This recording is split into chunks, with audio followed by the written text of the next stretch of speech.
The morning sun cast long shadows across Nellis Air Force Base as Sarah Chun stepped out of the black sedan that had delivered her to Hangar 18. The Nevada heat was already building, but it was nothing compared to the wall of hostility that hit her the moment she crossed the threshold into the cavernous space. 20 of the military's most elite pilots were clustered around what could only be described as a machine from the future, a sleek, angular beast of black metal and cutting-edge technology that seemed to absorb light rather than reflect it. The conversation died instantly. 20 pairs of eyes turned toward her, and Sarah could practically feel the testosterone levels spike in the room. She wore standard-issue flight gear, her dark hair pulled back in a regulation bun, carrying her helmet bag with the same casual confidence she'd maintained throughout her entire career.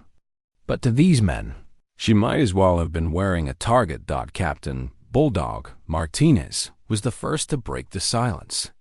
A stocky man with arms like tree trunks and a face that looked like it had been carved from granite. He slammed his coffee mug down on a nearby workbench with enough force to make the metal ring like a bell.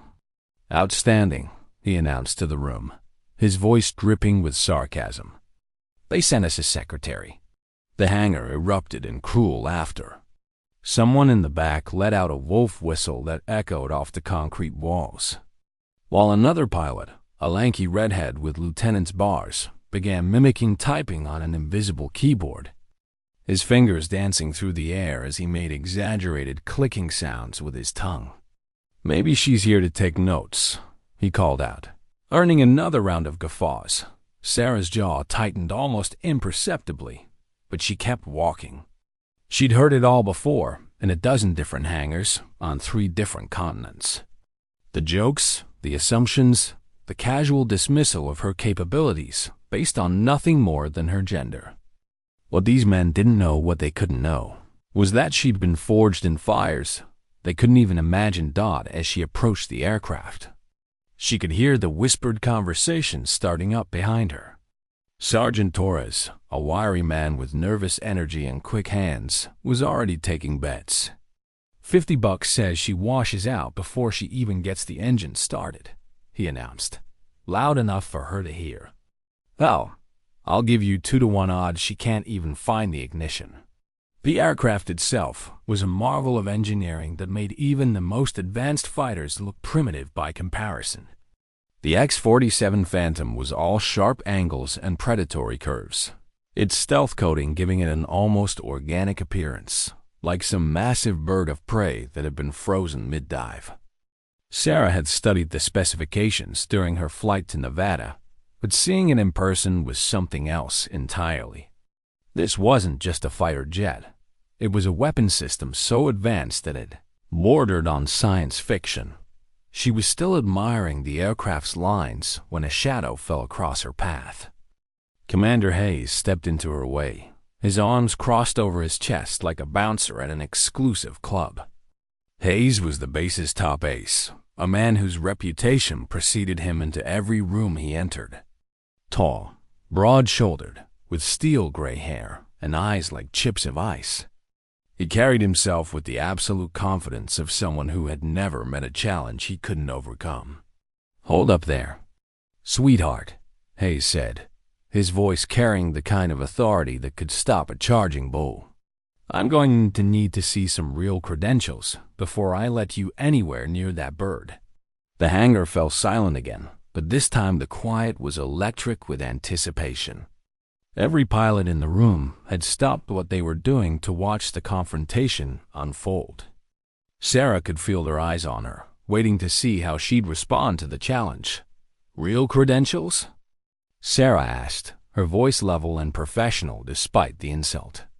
She reached into her flight suit and produced a leather folder, handing it to Hayes with steady hands. Hayes flipped it open, his eyes scanning the documents inside. For a moment, his expression remained unchanged, but Sarah caught the slight tightening around his eyes as he read. Still, he handed the folder back with a dismissive grunt. "Papers can be faked," he said loudly, playing to his audience. "What I want to know is if you understand what you're looking at here." He gestured toward the Phantom with obvious pride. "This isn't some trainer aircraft or transport plane, little lady. This is the most advanced fighter jet ever built. The prototype X-47 Phantom represents 15 years of development and about $2 billion in taxpayer money. It's got thrust vectoring that can pull maneuvers that would turn a normal pilot into paste. An AI system that's smarter than most of the people in this room. And enough firepower to level a city block." The crowd was eating it up. Sarah could see the grins spreading across faces, the way the pilots were positioning themselves to get a better view of what they assumed would be her humiliation. Someone had even pulled out a phone, probably planning to record whatever happened next for posterity. Hayes wasn't finished. He stepped closer, using his height advantage to loom over her. 3 experienced pilots have tried to master this aircraft in the past month, he continued, his voice carrying across the hangar like a sermon. 3 pilots with a combined total of over 4,000 flight hours. "You know what happened to them?" Sarah waited, knowing he was going to tell her whether she asked or not. The first one couldn't even get through the startup sequence. The AI rejected him before he got off the ground. The second one made it airborne, but had to emergency land when the flight systems detected pilot incompetence. The third one, Hayes paused for dramatic effect. "Well, let's just say he's currently in the base hospital with a concussion and a bruised ego." The laughter that followed was harsh and predatory. These weren't just jokes anymore. They were warnings, threat in humor. Sarah could feel the weight of their expectations, their absolute certainty that she would fail, that she would prove their assumptions correct and validate their prejudices. Martinez stepped forward, emboldened by Hayes' performance. "Tell you what, sweetheart," he said, his voice carrying a cruel edge. "Why don't you save us all some time and just head back to whatever desk they pulled you from? This bird eats rookies for breakfast, and I'd hate to see you get hurt." The suggestion was met with a chorus of agreement from the assembled pilots. Someone called out, "Yeah, maybe try the flight simulator first." Another voice added, "Or start with something more your speed, maybe a helicopter tour." Sarah stood in the center of it all, surrounded by hostility and derision, facing down 20 of the military's best pilots who had already decided she didn't belong. The aircraft loomed behind her like a sleeping dragon, waiting to either accept or destroy whoever dared to wake it. The morning sun streaming through the hangar doors cast everything in sharp relief, creating a scene that felt like a modern-day gladiatorial arena dot. But Sarah Chun had faced worse odds before. Much worse. And as she looked around at the faces, surrounding her faces filled with certainty that they were about to witness her failure, she felt something cold and familiar settle in her chest. It was the same feeling she'd had over the skies of hostile territory, when the odds were impossible and survival seemed unlikely. It was the feeling of being exactly where she belonged. Sarah set her helmet bag down beside the aircraft with deliberate calm, the soft thud echoing in the suddenly quiet hangar. The silence stretched for a heartbeat before Hayes decided to twist the knife deeper. He turned to address his audience like a ringmaster introducing the main event. "Gentlemen," Hayes announced, his voice carrying the theatrical flair of someone who knew he had a captive audience. "What we have here is a perfect teaching moment. This aircraft isn't just advanced, it's revolutionary. The X-47 Phantom doesn't just fly. It thinks, it analyzes, it judges." He began walking around the aircraft like a professor giving a lecture, his hand trailing along the stealth coating. The AI system built into this bird is called Athena Advanced Tactical Helicopter and Electronic Navigation Assistant. But don't let the name fool you. Athena is more sophisticated than anything that's ever been put in a cockpit. She monitors everything: heart rate, stress levels, reaction time, decision-making patterns. And if she determines that a pilot isn't worthy, Hayes paused dramatically, letting his words hang in the air like a sword over Sarah's head. Well, let's just say Athena has very high standards. Martinez stepped forward, emboldened by his commander's performance. "That's right," he said, his voice gaining confidence as he played to the crowd. "This isn't some old-school fighter where you can muscle your way through on instinct and testosterone. This baby requires finesse, intelligence, and most importantly," he looked directly at Sarah, his grin turning predatory, "respect." And Athena can smell fear from a mile away. The pilots began gathering closer, forming a loose circle around Sarah and the aircraft. What had started as casual mockery was evolving into something more organized, more deliberate. They were enjoying this, feeding off each other's energy like a pack of wolves that had cornered their prey. Lieutenant Morrison, the redhead who had been mimicking typing earlier, pulled out his phone and held it up. "This is going live, boys," he announced. "My followers are going to love this. Watch what happens when political correctness meets reality." The phone's camera light blinked red, indicating it was recording, and streaming. Sarah could see the viewer count climbing on Morrison's screen: 50. Then 100, then 200 people tuning in to watch what they expected to be her humiliation. The comments were already starting to scroll past. "This should be good. Rip, Lady Pilot. Someone's about to learn a hard lesson." Sergeant Torres was working the crowd like a bookie at a racetrack. "All right, gentlemen, let's make this interesting. I've got 50 on her washing out before engines start. Who wants to take that action?" Hands shot up around the hangar. "How about this $100 says she doesn't make it past the pre-flight checklist without calling for help?" "I'll take that bet," called out Staff Sergeant Williams, a burly man with grease-stained coveralls. "But I'm saying she doesn't even make it into the cockpit. ATHEN is going to take one look at her stress levels and lock her out completely." The betting was getting more creative and more cruel by the minute. Someone wagered that she'd cry before the engine started. Another bet that she'd demand to speak to a supervisor within 5 minutes. The amounts were climbing too. These weren't just casual side bets anymore. Real money was changing hands, and Sarah was the commodity being traded. Hayes watched the circus with obvious satisfaction before raising his hand for silence. Now, gentlemen, let's be fair about this." His tone suggested anything but fairness. "Our guest here deserves a proper introduction to what she's dealing with. After all, knowledge is power, right?" He gestured toward the aircraft's cockpit, which was currently open, revealing an interior that looked more like a spaceship than a traditional fighter jet.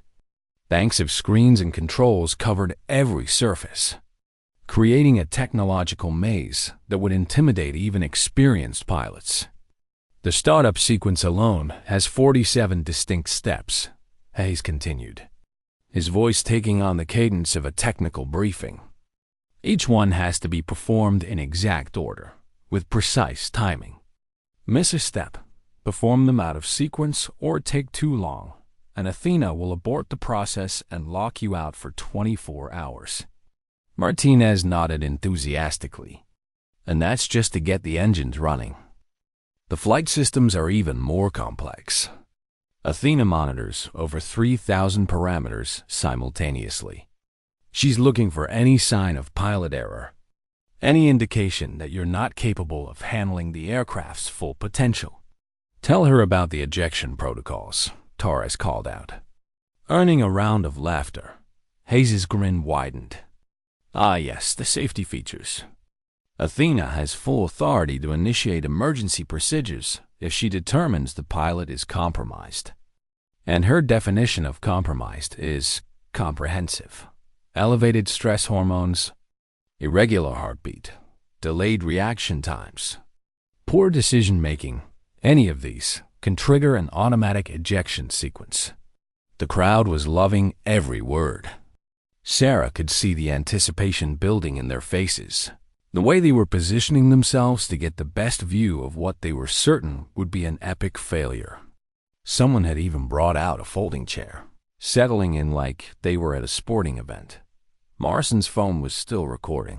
The viewer count now approaching 500. The comments were getting more vicious. This is painful to watch. Someone stop this before she gets hurt. Feminism meets physics. But it was what happened next that revealed the true depth of their sabotage. As Sarah began her pre-flight inspection, she noticed something wrong with her equipment. Her flight suit felt loose in places where it should be snug, tight in others where it should have room to move. When she picked up her helmet, she immediately noticed the chin strap had been loosened to its maximum setting, not enough to be dangerous, but enough to be distracting and uncomfortable during flight. Her gloves were wrong too. Instead of her usual size medium, someone had switched them for large gloves that would make precise control inputs difficult. It was subtle sabotage, the kind that would create just enough problems to make her look incompetent without being obvious enough to constitute a serious safety violation. Sarah examined each piece of tampered equipment with the methodical precision of someone who had learned never to trust anything in a hostile environment. As she made the necessary adjustments, she could hear the commentary from her audience.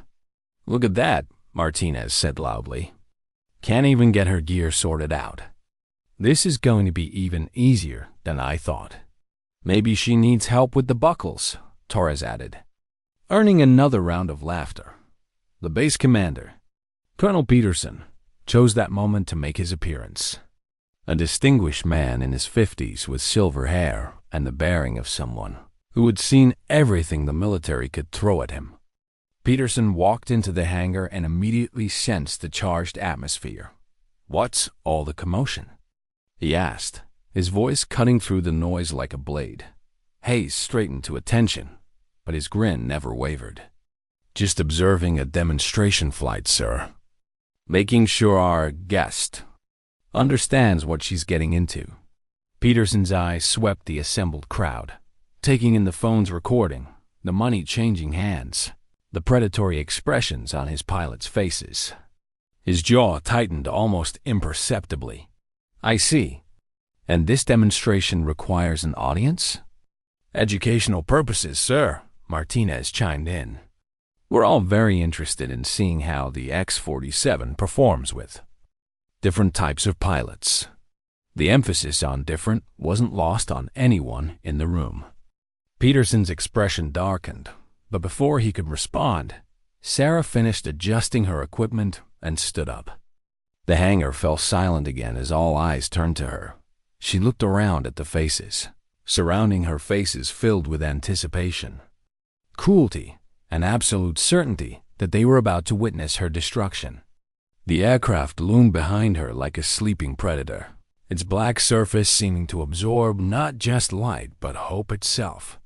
But Sarah Chun had been in worse situations before, much worse.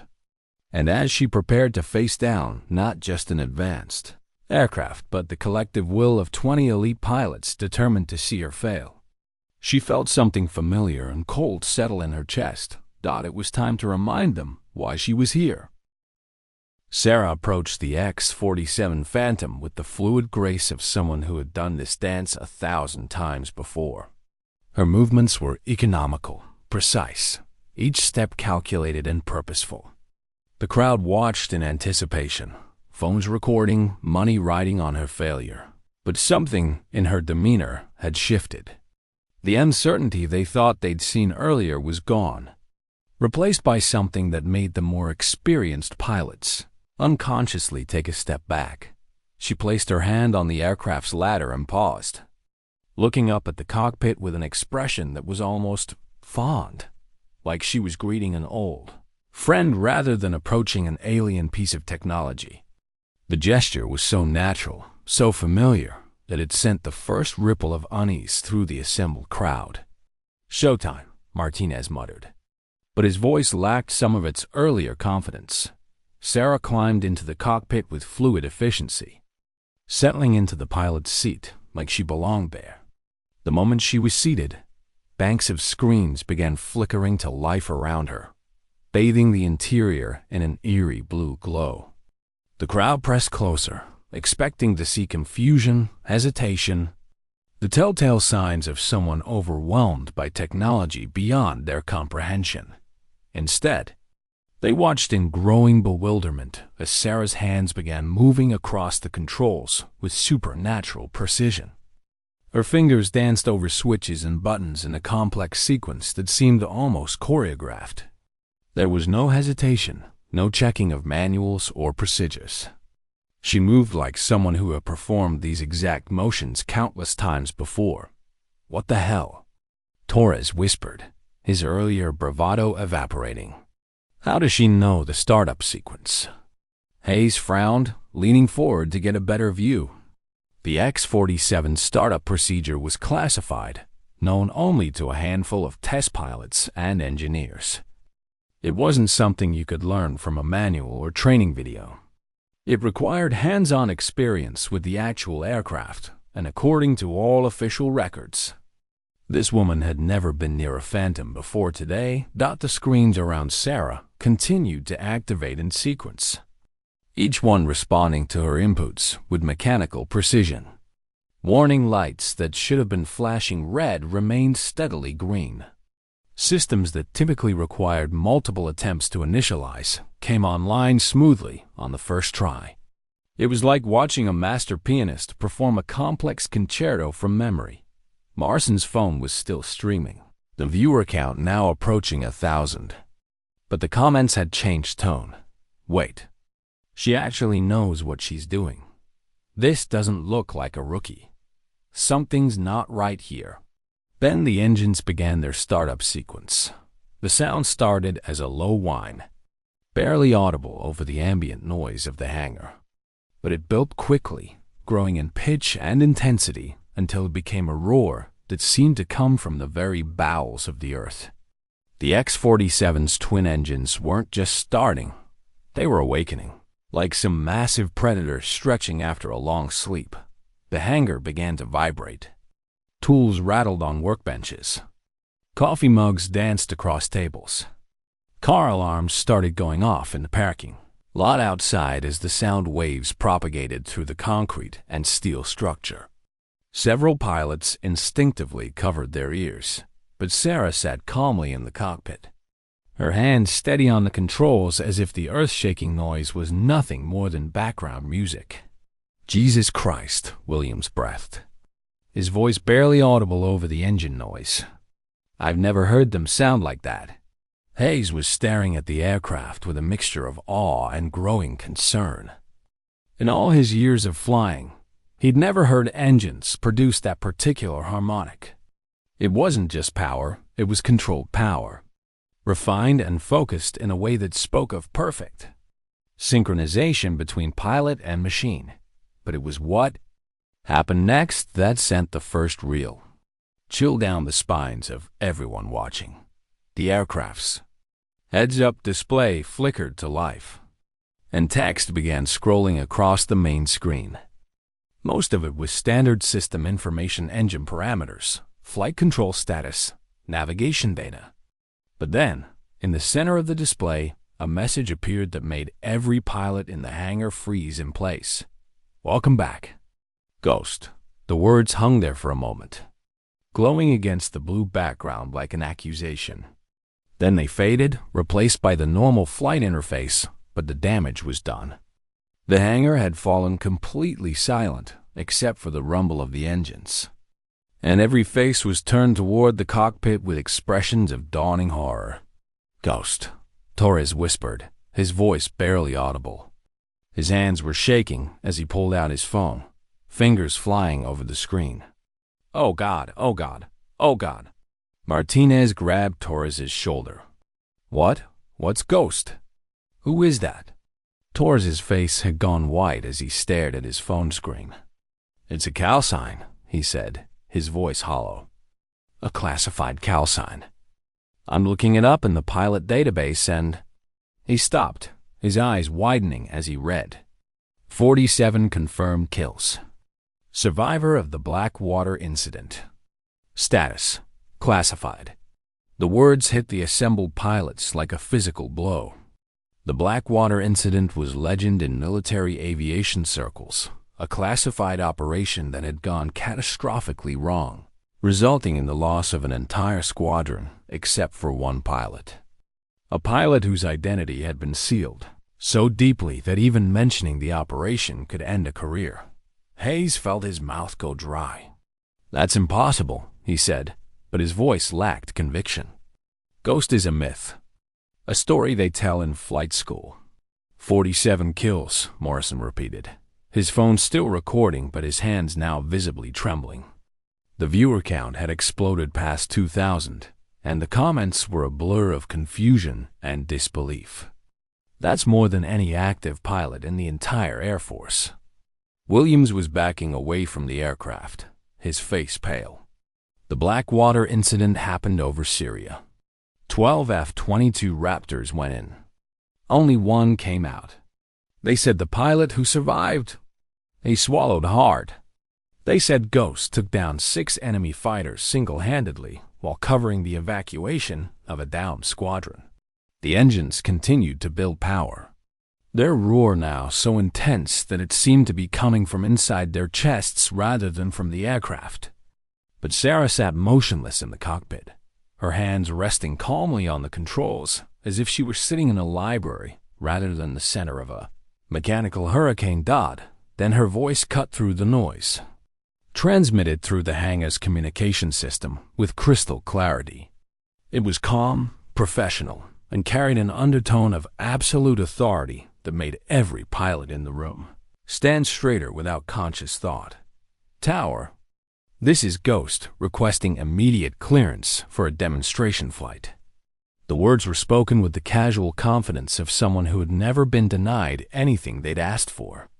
There was no uncertainty, no deference to protocol or procedure. It was a statement of intent rather than a request, delivered with the kind of authority that came from having earned the right to make demands rather than requests. Peterson, who had been watching the proceedings with growing alarm, stepped forward. "Ghost," he said, his voice carrying across the hangar. "This is Colonel Peterson, base commander. I need to verify your authorization for this flight." Sarah's response came immediately, still transmitted through the COM system. "Colonel, my authorization comes directly from the Pentagon. Classification level is above your clearance. I suggest you contact General Morrison at Stratcom if you need verification." The mention of Stratcom Strategic Command sent another wave of shock through the assembled pilots. That was the highest level of military command, the people who made decisions about nuclear weapons and global strategy. For someone to claim direct authorization from that level was either the height of arrogance or an indication that they were dealing with someone far more important than they had realized. Peterson's face had gone ashen.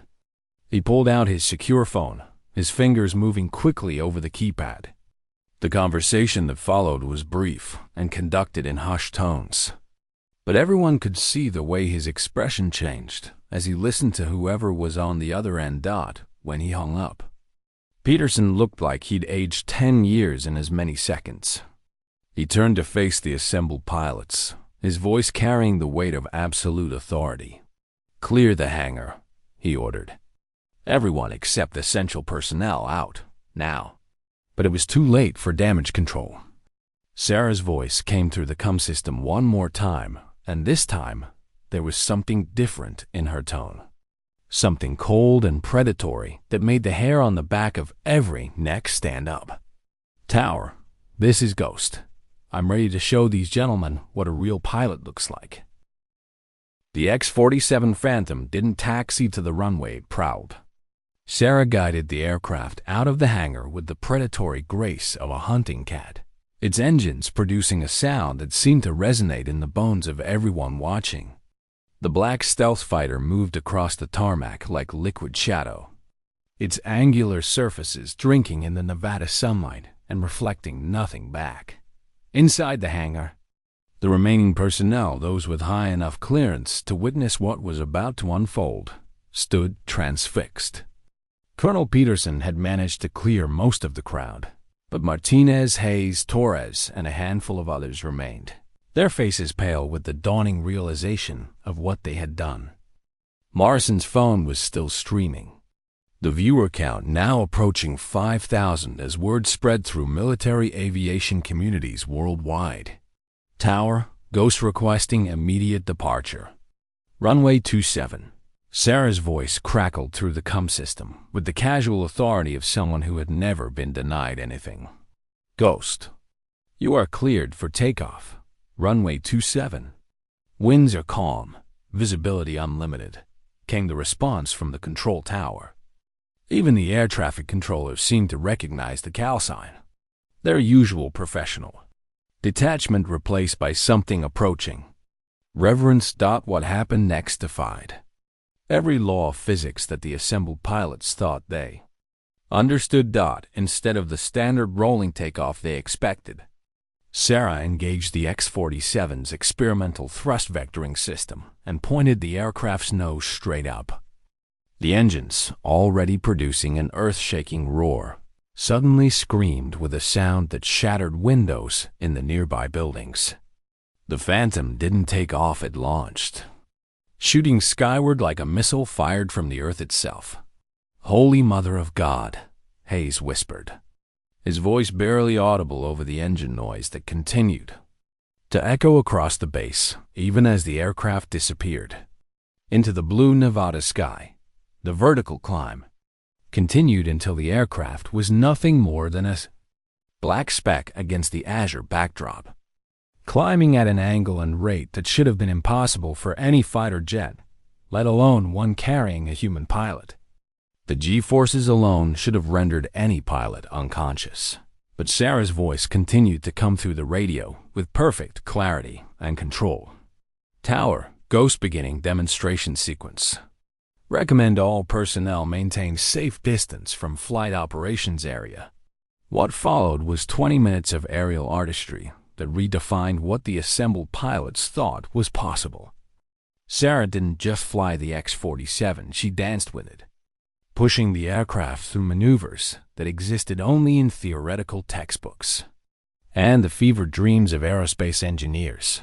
She began with a knife-edge pass over the runway at what the radar operators later calculated to be just over 500 miles per hour, flying the aircraft sideways at an altitude of exactly 50 feet. The sonic boom that followed rattled every building on the base and set off car alarms for miles in every direction. But it was the precision that left everyone speechless. She threaded the needle between the control tower and the main hangar with less than 20 feet of clearance on either side. "Impossible," Torres breathed, his eyes tracking the black shape as it pulled into another impossible climb. "The human body can't handle those G-forces? She should be unconscious." But Sarah was just getting started. She rolled the Phantom into what aerospace engineers called a Cobra maneuver, a move where the aircraft suddenly pitched, its nose up to 90 degrees while maintaining forward momentum, essentially flying backwards for several seconds before dropping back into normal flight. It was a maneuver that only a handful of aircraft in the world could perform, and even fewer pilots had the skill to execute it safely. Sarah made it look effortless. The aircraft hung in the air like a black cross against the sky, defying gravity and aerodynamics for what felt like an eternity before dropping back into controlled flight. But she wasn't finished. She immediately rolled into a series of barrel rolls so tight and precise that they looked like a corkscrew drawn against the heavens, each rotation perfectly controlled and timed. Morrison's phone was capturing everything, the viewer count now exploding past 10,000 as military personnel around the world tuned in to watch something that would become legend. The comments were a blur of disbelief and awe. "This isn't real. No human can fly like that. Ghost is back." Inside the hangar, the pilots who had mocked Sarah less than an hour earlier stood in stunned silence. Martinez had tears streaming down his face. though whether from shame or awe was impossible to tell. Hayes was gripping a workbench so tightly his knuckles had gone white, his face a mask of professional respect and personal horror at what he had done. "She's not just flying that aircraft," Williams whispered, his voice filled with something approaching religious reverence. "She's making it sing." The demonstration reached its crescendo when Sarah brought the Phantom down for what she announced as a tactical landing approach. Instead of the standard gentle descent and touchdown, she dove the aircraft toward the runway at a 70-degree angle, pulling out at the last possible second in a maneuver that left a trail of superheated air visible to the naked eye. The landing itself was a masterpiece of precision. The aircraft touched down exactly on the runway centerline, the main gear making contact with the tarmac so gently that there was barely a puff of smoke from the tires. She rolled to a stop in less than 1,000 feet, the engines winding down with a sound like a satisfied predator settling down to rest dot as the canopy opened and Sarah began to climb out. Every person on the base seemed to materialize from wherever they had been hiding. Mechanics, ground crew, administrative personnel. Even the base chaplain. Everyone wanted to witness the return of a legend. Sarah removed her helmet, her dark hair spilling free as she stepped down from the aircraft. She looked exactly the same as she had an hour earlier, but everything else had changed. The woman they had mocked was gone, replaced by someone who commanded respect through sheer presence and undeniable skill. The first person to approach was Hayes. The base's former top ace walked forward with the measured steps of a man approaching an altar, his face a mixture of shame and awe. When he reached Sarah, he did something that no one in the hangar had ever seen him do before. He removed his pilot's wings from his uniform and held them out to her with a trembling hand. "Ma'am," he said, his voice thick with emotion. I don't have words for what we did. What I did. These belong to you more than they ever belonged to me." Sarah looked at the offered wings for a moment, then gently pushed his hand back toward his chest. "Keep them, Commander," she said, her voice carrying no trace of anger or resentment. "You earned them. But maybe next time, try to remember that respect isn't something you give based on assumptions. It's something you give because it's the right thing to do." Martinez was next, approaching with tears still streaming down his face. "Ghost," he said, his voice breaking. "I have a daughter. She's 16, and she wants to be a pilot. After what I did today, I don't know if I deserve to ask this, but would you consider talking to her? Teaching her? She needs to know that people like you exist." Sarah's expression softened. "What's her name?" "Maria," Martinez said. "Maria Elena Martinez. She's got more courage in her little finger than I showed today." "Bring her by tomorrow," Sarah said. "We'll talk about flying. And about courage." The crowd that had gathered was now several hundred strong, but they maintained a respectful distance, forming a loose circle around Sarah and the aircraft. Colonel Peterson stepped forward, his face grave but respectful. "Ghost," he said formally, "on behalf of Nellis Air Force Base and everyone here, I want to apologize for what happened today. It was inexcusable, and it won't happen again." Sarah nodded, then turned to address the assembled crowd. Her voice carried clearly across the tarmac, reaching every person present. "Gentlemen and ladies," she began, her tone professional but warm. "What happened today wasn't about proving a point or settling a score. It was about remembering something we sometimes forget in this business, that the sky doesn't care about your gender, your background, or your assumptions. It only cares about your skill, your dedication, and your respect for the machine and the mission." She gestured toward the X-47, which sat cooling behind her like a sleeping dragon. "This aircraft represents the future of military aviation. It's going to require pilots who can think beyond traditional boundaries, who can adapt to new technologies and new challenges. Some of those pilots will be men. Some will be women. What matters isn't what they look like, it's whether they can do the job.